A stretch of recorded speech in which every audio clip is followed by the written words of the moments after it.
ښه خلک د ښو خلکو سره اوسیږي. This is something my mother always tells me that is stuck with me to this day. It is this simple principle that brought me to all of you today. That ښه خلک د ښو خلکو سره اوسیږي. Good people stay with good people. My mother is my hero. I love my mother. I hope you do too. I know good people do. It was the year 1989 when I was born. It was the same year when the Soviet Union pulled out their forces from Afghanistan. As you all may know, that Afghanistan is in war for the last 3 decades. Throughout the 10 years of Russia's invasion in Afghanistan, over 1 million people were killed and 100,000 were wounded or paralyzed. My story is one of those millions family that were affected by war. I lost my father when I was 6 months old. I never saw him in my life. I don't have a brother either. I have a mother and a sister.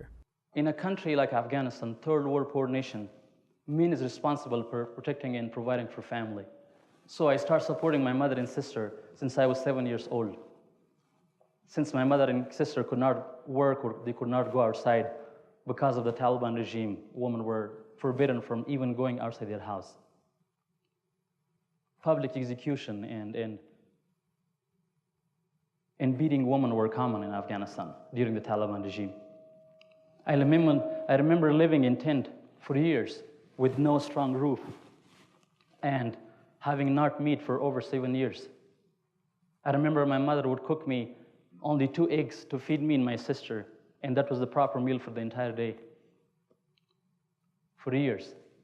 I remember that my jacket or my jean or my shoes were torn, borrowed from one person or from another person through these tough times.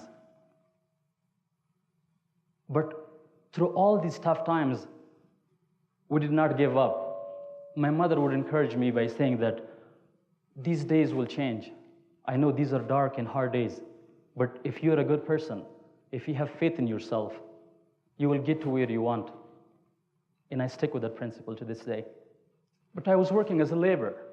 I tried to do anything possible to provide for my mother and sister. If that was through cleaning someone's house or working as a laborer or working in a farm or doing anything harder just to get a meal for the day or provide a little bit of money for my mother and sister. And through these hard times, of course, 9/11 happened, 2001. One of the most terrible and tragic day for American people. All those good people around the world were upset and sad about this tragedy. And so does people in Afghanistan. Although over 90% people did not know what's going on in America and why Americans came to Afghanistan in the first place. Because there is no TV, there is nothing, as I mentioned, the Taliban forbid every single thing that was westernized American or Western.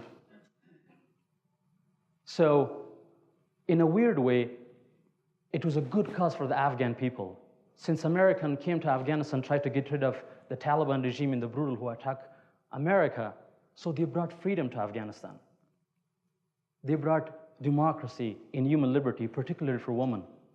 I remember days that my sister and mother could go outside their houses for the first time in decades.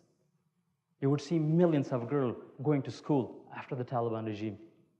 You see people dancing on the street and watching American movies. They would not have money, to buy a proper meal, but they would have an American movie to watch or listen to some things so they can see the world. And I graduated in 2006, and I was able to get into one of the greatest university. And after 2 weeks, I realized that I cannot pursue my higher education, which was one of my biggest dreams. And I had to look after my mother and sister. I cried for the entire day when I found out that I cannot go to college because I had to take care of my mother and sister, which was a good thing on that time, but I had a big dream to get my college degree. And I came back frustrated, looking for a job, and tried to do anything possible again to protect my mother and sister. As everybody else, I was watching American movies. And the first American movie I watched was Walking Tall, the Rock movie. And I watched that movie so many times, I loved it. I remember even every single phrase where he said that, if I become the sheriff, I'm going to fix this town. And so as Americans came over there, they brought a lot of opportunity. one day or once a week, they let Afghan locals to come to the army base and sell their, local stuff, such as gemstone and sunglasses, those kind of stuff. My uncle asked me if I could help him with his English language. And I said, sure, I can't speak, I can't write, but I can speak a little bit. I went with him, and this American officer came. I never interacted with Americans before, and as he came out, I told him, like, hey, sir, here is your stuff, and here is your gemstones, here is your jacket, and I'm here to help my uncle. And as I was leaving, he asked me how I learned English language, and I explained it to him. And then he said, do you want to work for Americans? Do you want to work for U.S. Armed Forces? And I was like, hell yeah. That was the only thing I learned from movies, all the phrases and slangs. And he loved it. After 2 weeks, I was hired as a translator, and I was about 18 years old. I'm talking about the beginning of 2007. So when I came to my job, I didn't tell my mother for 6 months that I'm working. I am working for Americans, but Mom, they do not have guns or they're not forces. Since I was the only man of my family, she would be worried. The first night when I came to my job, we got attacked from the Taliban. They attacked the base 4 times that night, and we were in the bunker until 5 o'clock in the morning. I was almost killed in that attack, and I almost lost my head. And then I realized that was a wake-up call for me. I was like, welcome to Army job. And after 6 months, a year, you go on a combat missions. I went to numerous combat missions and tried to help my people through American forces, and you get used to it. You get ambushed one day. You're sitting in the truck, and you're hearing Taliban saying in the radio that take the second truck first, and you're actually in that truck. And when you're leaving in mission, you tell your friends, like, this might be my last day, goodbye them. You're not certain that you will be able to return back alive. Through these tough times, I spent 22 months with this unit, Dyne Corps mentors, that they were over there to help Afghan forces, train them. So after 22 months, the company policy changed. I couldn't see my family as I was able in the past. So I had to quit my job. I talked to them, and we figured out. But they asked me if I could stay for another 2 weeks so they can hire another translator to replace me. And I said, sure. And I was going in the last mission they asked me with them in this long mission. And I did not have any idea to go where we are going because they don't tell you in the first place. So I'm going in this mission. We went to this far area, remote areas, which is the Taliban headquarters. Every other day or every day almost, we get attacked from the Taliban, mortars and RPGs coming from one side to another side. And as we reach the district, to help the government official over there, one of our truck rolled over in a piece of land, and everybody had to get out and secure the area. And you do not want to be in this place. It's a crazy remote area. And I get out of my truck as well, try to be with my team. And as I see these scary scenes, everybody's like waiting, try to secure the area, protect themselves.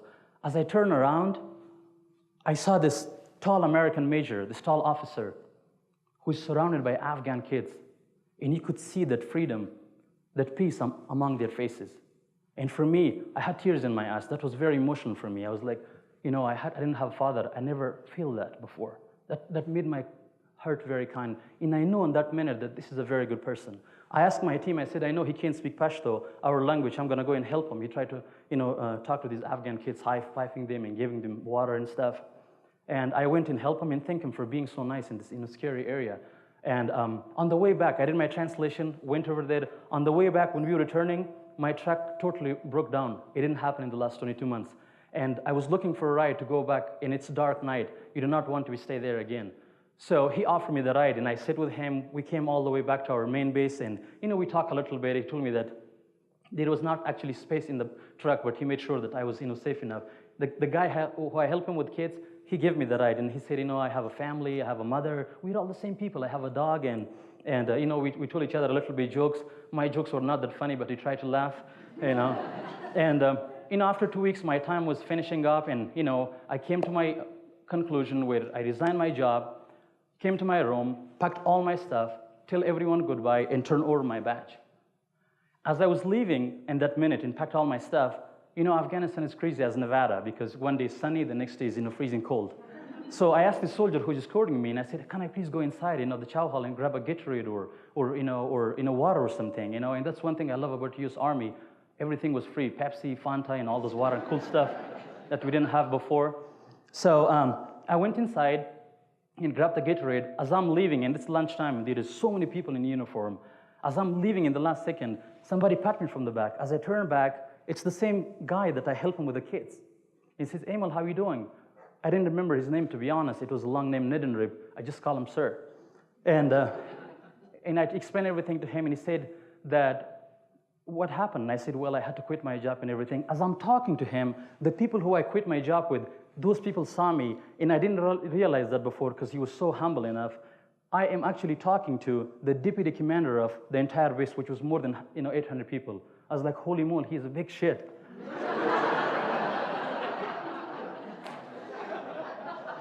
And they came to him and says, this is a good kid. We will trust him with our life. If you want to hire someone, this is the guy you want to hire. Their company was able enough to give me enough time so I can see my mother and sister.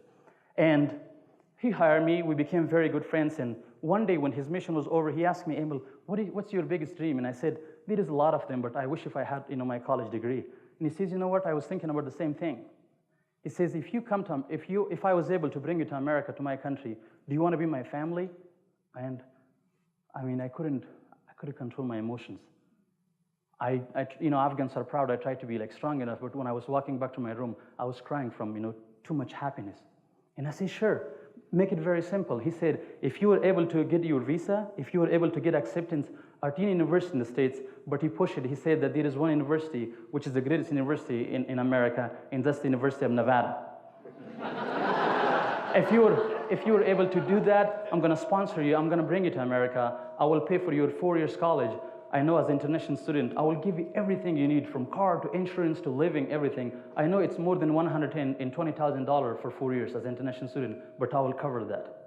And I said, sure. I sent my transcript to the greatest university of Nevada. They got accepted me right away. Since when I was in high school, I was valedictorian for 12 straight years. And there was 6,000 students in our high school, and I had the top score of my class. So because of that, I was able to get accepted, and I also got my visa. I was told in the US Embassy that there was 4 people from the entire nation from Afghanistan who were able to get the visa. I was one of them. I was lucky enough to do that. So he told me that his mission was over. I still had to wait for another 4 months to get my visa. He said that, here is your ticket. I will be waiting for you on the July 2nd of 2010. So, I still work over there. I waited. He gave me his word, and I was depending on that one word that, there will be another family across miles away and the other side of the globe.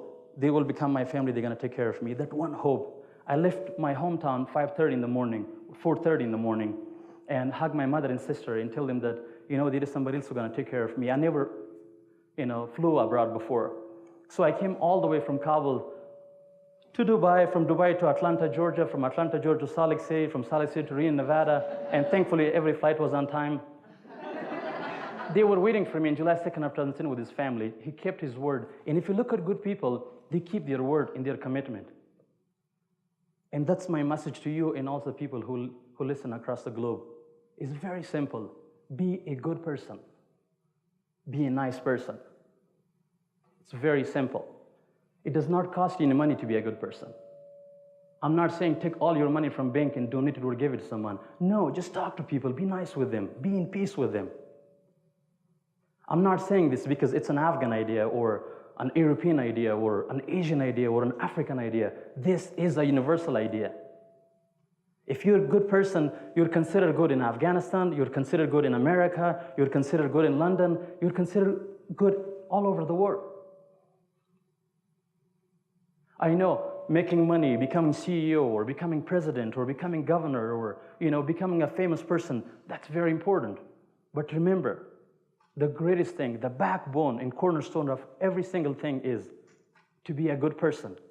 As long as it is mixed with good people, as going back to my mother saying that, good people stay with good people. Thank you all very much indeed.